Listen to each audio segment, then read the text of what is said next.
Welcome back. Bulletin के आगाज में सबसे पहले आपको बताएं कि पाकिस्तान ने अक़वाम मुत्तहिदा के इरादा बराए इंसानी हुकूक के बयान को मुस्तरद करते हुए इसे बेबुनियाद और बिला जवाज करार दे दिया।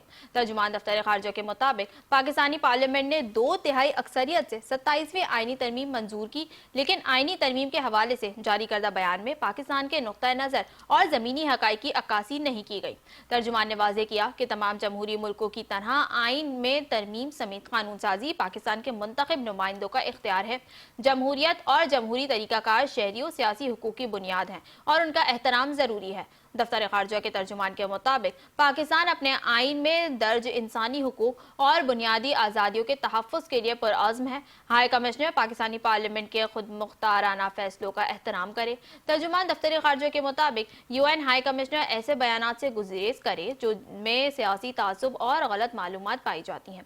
नई आईनी तरमीम ने पाकिस्तान के आइन में दर्ज वाज़ेह तरीक़ाकार की पैरवी की है।